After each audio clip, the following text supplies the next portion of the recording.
Hola, hoy vamos a sumergirnos en algo que es realmente medular, ¿no?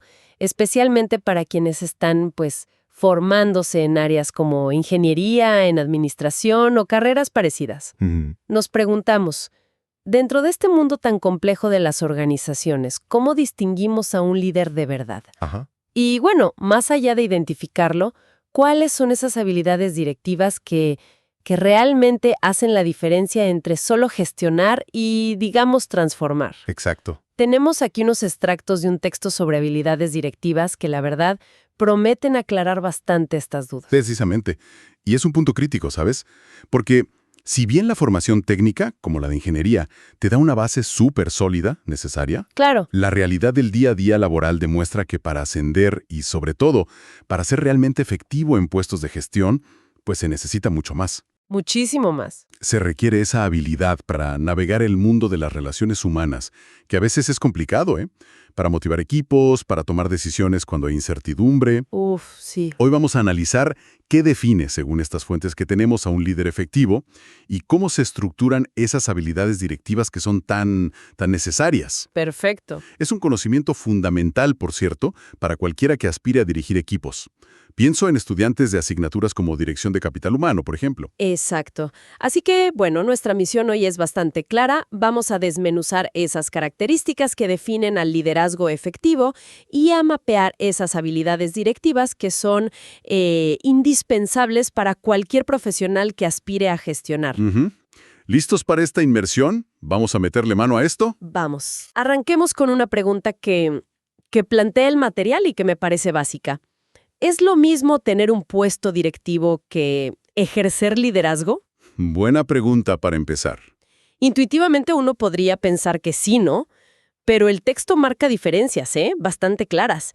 Dice que el directivo, digamos el tradicional, se enfoca más en administrar los recursos, los sistemas, el control, la estructura formal, ¿Sí? casi como un guardián del orden establecido. Así es. La fuente lo detalla bastante. Define la dirección como una función, parte del proceso administrativo. Planificar, organizar, dirigir, controlar. Lo clásico. Lo clásico, con el objetivo principal de asegurar que las tareas se hagan como se planearon. Es un puesto formal, con autoridad que viene de arriba, digamos. Por otro lado, el liderazgo lo describe de una forma, más inspiradora, como el arte o el proceso de influir positivamente en la gente, Ajá, influir. para que contribuyan voluntariamente, con entusiasmo, a lograr los objetivos del grupo. Y esta influencia, esto es importante, muchas veces va más allá de la autoridad formal del puesto. O sea que, esto nos lleva a una conclusión interesante.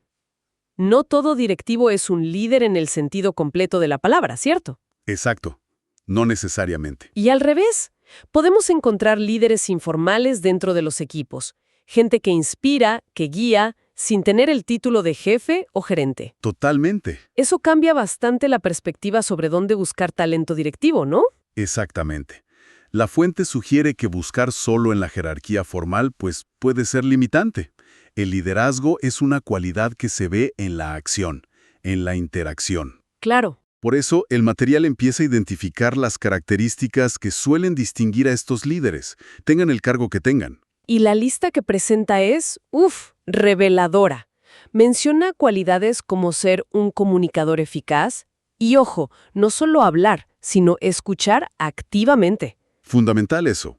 Ser flexible, adaptarse al cambio, tener una clara orientación a la acción, a los resultados, Ujú. ser responsable, asumir consecuencias, actuar con ética y, quizá una de las más importantes, ser un motivador, alguien capaz de inspirar, de energizar al equipo. Sí, eso es clave. También habla de tener una visión clara del futuro.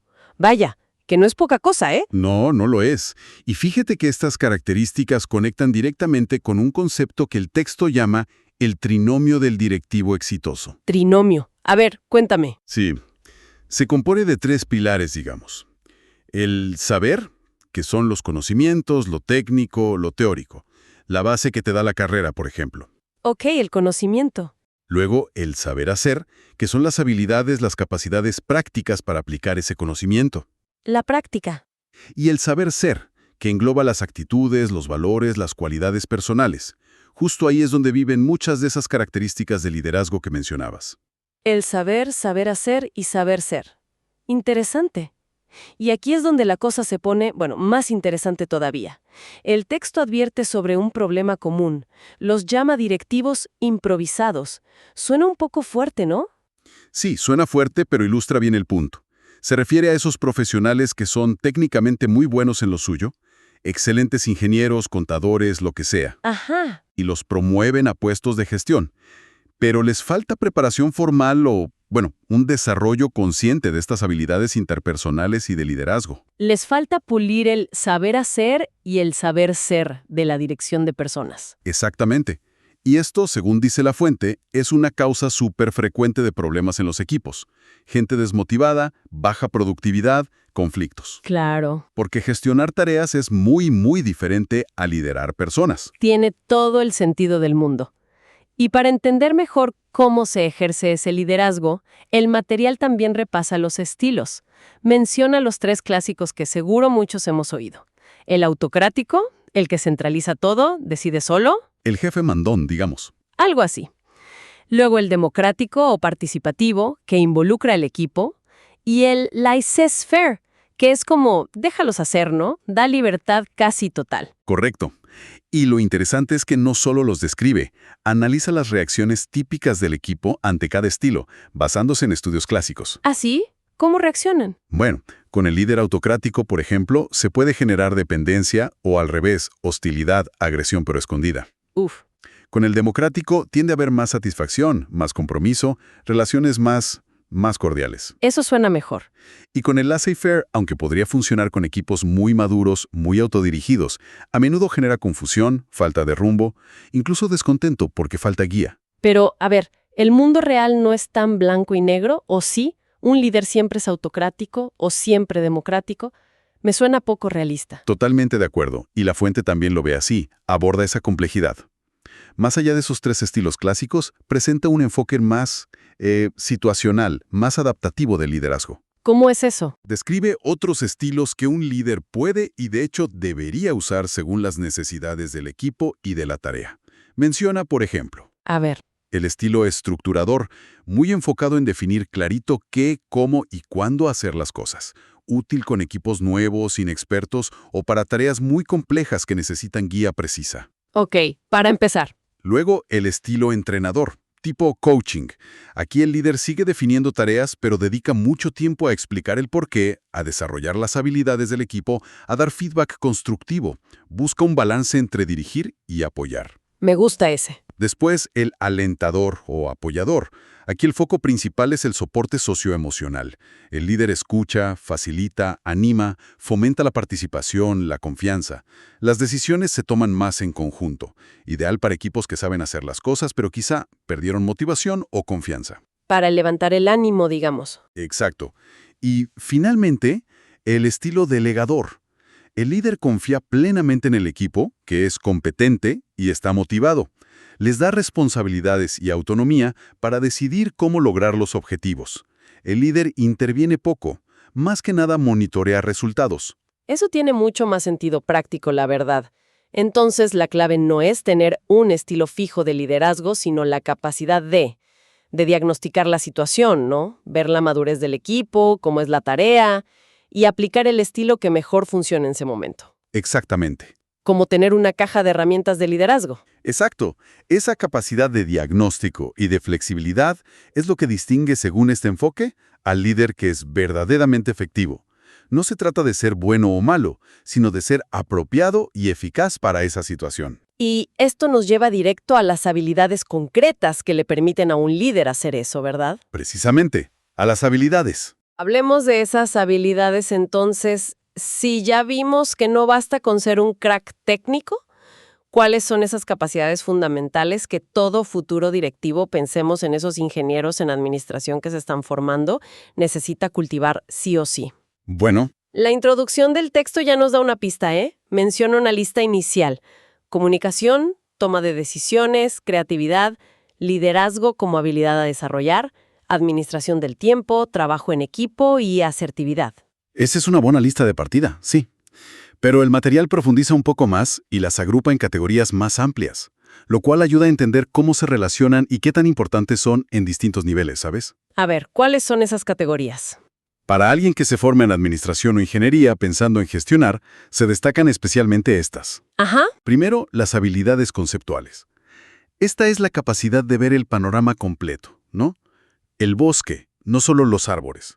La visión global. Exacto. Implica pensar estratégicamente, analizar situaciones complejas, entender cómo encajan las diferentes partes de la organización y cómo la empresa se relaciona con su entorno. El mercado, la competencia, las tendencias. Ujú. Es fundamental para planificar a largo plazo y tomar decisiones importantes. Para estudiantes acostumbrados a resolver problemas técnicos muy definidos, desarrollar esta visión sistémica, estratégica, es un salto cualitativo importante. Entiendo. Es la visión de helicóptero, como dicen. ¿Qué más? Luego están las habilidades técnicas. Este es el dominio del cómo se hacen las cosas en un área específica. Finanzas, operaciones, software, marketing, lo que sea. El conocimiento duro. El conocimiento especializado, sí, obviamente es importante, y es donde muchos profesionales técnicos, como los ingenieros, pues tienen su fortaleza inicial. Pero ojo, la fuente subraya que, a medida que subes en la jerarquía, la importancia relativa de las habilidades puramente técnicas tiende a bajar un poco. ¿Y otras ganan peso? Exacto, otras ganan mucho peso. ¿Y cuáles son esas? Me imagino que aquí entra todo lo de tratar con la gente, ¿no? Justo ahí, llegamos al corazón de la gestión, las habilidades interpersonales. El texto es súper enfático en esto. Son elementales para dirigir. Elementales. Se refieren a la capacidad de trabajar eficazmente con otras personas, individualmente y en grupo. Incluyen la comunicación, escuchar, hablar, escribir, la motivación, la capacidad de construir relaciones, de resolver conflictos, de negociar, de influir. Uf, todo eso. En esencia, es saber cómo conectar, entender y movilizar a las personas. Para alguien con una formación muy analítica, como en ingeniería, el texto sugiere que este puede ser un campo de desarrollo prioritario. A veces desafiante, pero absolutamente esencial. Y el texto menciona también específicamente las habilidades sociales. ¿Hay alguna diferencia con las interpersonales o es más o menos lo mismo aquí? Están súper ligadas, claro, pero el texto las presenta con un pequeño matiz. Las habilidades sociales las describe como un conjunto de comportamientos aprendidos, un poco más complejos quizá, que nos permiten interactuar bien, de manera competente, en distintas situaciones sociales, dentro y fuera del trabajo. ¿Cómo cuáles, por ejemplo? Incluyen la empatía, entender la perspectiva del otro, la asertividad, defender tus derechos sin agredir, la persuasión, manejar la política organizacional que siempre existe. Ah, claro. La capacidad de construir redes de contacto, el famoso networking. El punto clave, que resalta la fuente, es que aunque algunos tengan una facilidad natural, estas habilidades se aprenden, se practican y se perfeccionan. No son rasgos fijos de personalidad. Exacto, no son solo rasgos fijos. Son cruciales para moverse en la organización, construir alianzas y, fomentar un buen clima laboral. De todas estas habilidades, hay dos que parece que resuenan una y otra vez en el material: comunicación e inteligencia emocional. A ver, profundicemos un poquito. ¿Por qué tanto énfasis? En cuanto a la comunicación, el texto detalla sus funciones. No solo es pasar información, sino también motivar, ejercer control, o sea, coordinar actividades, permitir la expresión emocional, que es clave para el bienestar, y facilitar la toma de decisiones. Va mucho más allá de simplemente hablar. Totalmente. La comunicación efectiva es el vehículo, ¿no?, a través del cual se ejerce gran parte del liderazgo. De hecho, como dijimos, es la primera función del líder que lista uno de los capítulos. Cierto. Y el texto no se queda en la teoría. Enfatiza la importancia crítica de dos componentes: la escucha activa, entender de verdad lo que dice el otro, no solo esperar tu turno para hablar. Que nos cuesta a veces. Nos cuesta. Y la asertividad, expresar tus ideas, tus necesidades, de forma clara, directa, pero respetuosa. Incluso da técnicas concretas, como esa que mencionabas del disco rayado. Sí, me llamó la atención. Suena simple, pero es una herramienta útil a veces para mantener una postura firme y pero calvada. Y junto a la comunicación, ¡boom!, aparece con fuerza la inteligencia emocional, la IE. ¿Cómo la define el texto y por qué es tan relevante para un directivo? La fuente define la inteligencia emocional como la capacidad de, primero, reconocer, comprender y gestionar tus propias emociones. Y segundo, de reconocer, comprender e influir en las emociones de los demás. Ok, propias y ajenas. Exacto. Y la relevancia es directa y masiva. La IA impacta prácticamente todo lo que hace un directivo. Cómo se comunica, sobre todo bajo presión. Uf, sí. Cómo toma decisiones, evitando sesgos emocionales. Cómo maneja el estrés. Cómo construye relaciones de confianza con su equipo. Cómo resuelve conflictos. Cómo motiva. Es como el sistema operativo de las habilidades interpersonales, ¿sabes? El sistema operativo. Buena analogía. De hecho, el texto cita una investigación de Harvard que es bastante impactante, ¿no? Sí, esa referencia es potente.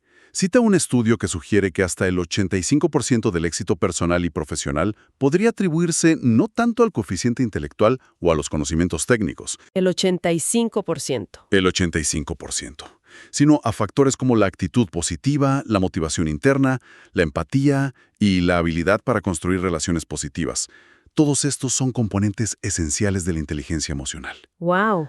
Lo que resulta particularmente interesante aquí es cómo esta conexión entre la autoconciencia emocional, entender qué siento y por qué, y la autogestión, controlar mis impulsos, adaptarme, se traduce directamente en una mejor gestión de las relaciones con los demás. Claro. Es la base para liderar equipos de forma resonante, efectiva. El texto incluso sugiere, si no recuerdo mal, que a veces profesionales con alta capacidad intelectual, como podrían ser muchos ingenieros, quizá podrían tener un punto de partida en el coeficiente emocional, el CE, que requiere más desarrollo consciente que su alto CI. Ujú. No como regla fija, claro, pero como un área donde poner atención. Efectivamente, lo plantea como una observación basada en algunos datos, resaltando que la brillantez técnica no garantiza automáticamente la habilidad para manejar las complejidades emocionales del liderazgo. Entiendo. Y esto refuerza la idea de que la IE es una competencia que se debe cultivar activamente. No es algo que simplemente se tiene o no se tiene.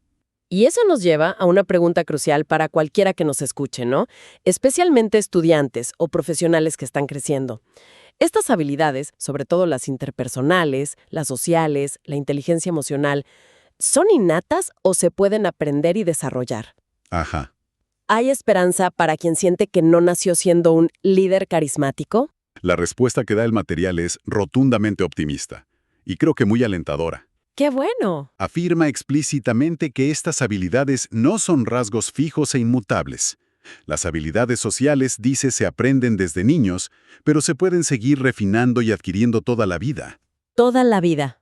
Y lo mismo con la inteligencia emocional. Se puede crear, nutrir y fortalecer. Requiere esfuerzo consciente y práctica, eso sí. El propio objetivo del texto lo dice en la introducción.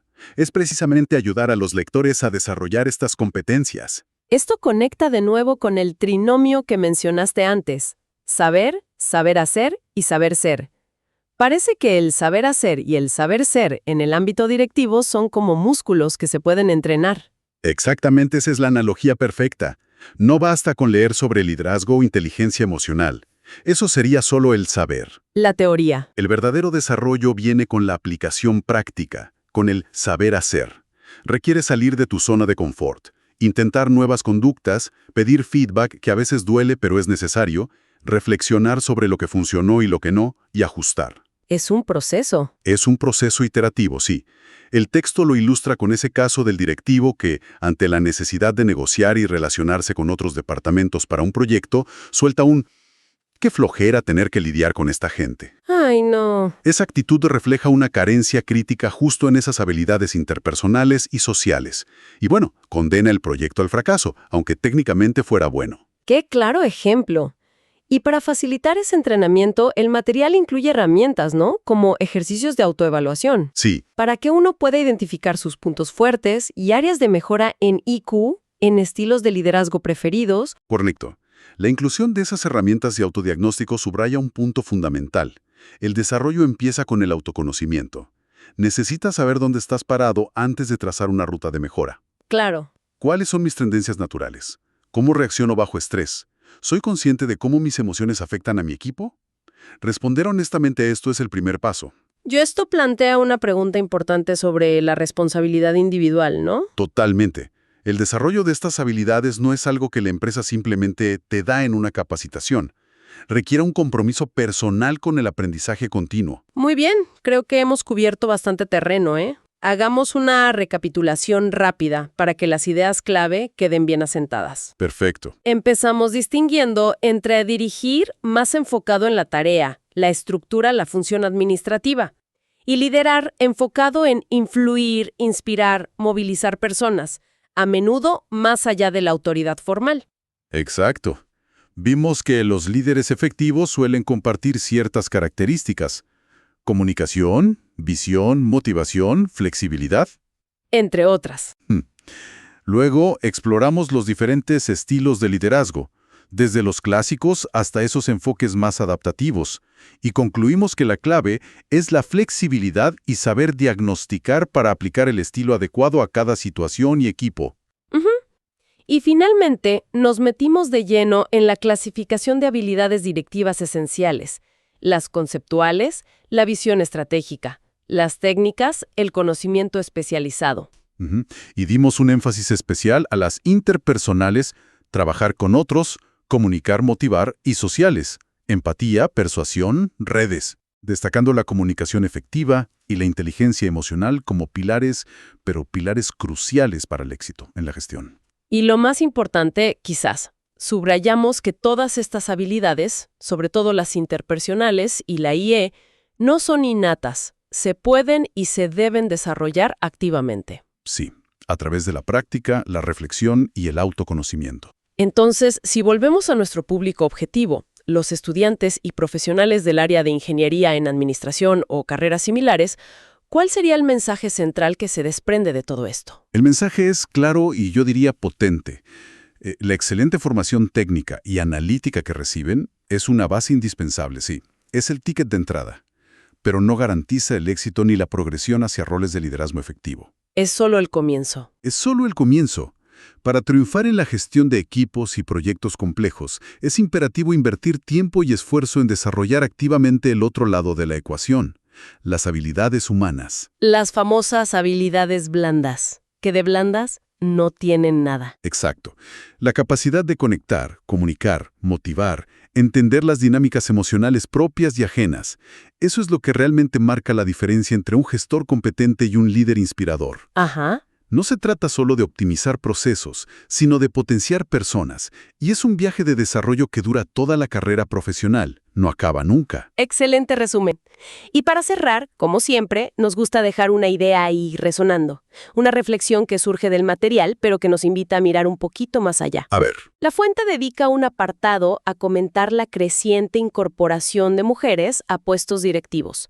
Y señala, basándose en algunas investigaciones, que las mujeres líderes tienden a adoptar con más frecuencia estilos de liderazgo democráticos, participativos, enfocados en la transformación, en comparación con estilos quizás más transaccionales o autocráticos que a veces se asocian tradicionalmente a los hombres. Sin generalizar en exceso, claro, pero considerando esta tendencia observada y la necesidad crucial de adaptabilidad y de habilidades interpersonales que hemos discutido tanto hoy, Sí. Nos podríamos preguntar, ¿cómo podría una mayor diversidad de estilos de liderazgo en los altos niveles directivos, incluyendo aquellos que fomentan más la colaboración y la inteligencia emocional colectiva, cómo podría eso empezar a transformar no solo las dinámicas de equipo, sino quizás las propias estructuras y culturas organizacionales que hemos heredado?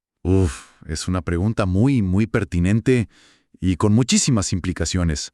Definitivamente algo sobre lo que vale la pena seguir profundizando y observando en el futuro. Sin duda. Ahí lo dejamos para la reflexión. Hasta la próxima exploración profunda. Hasta la próxima.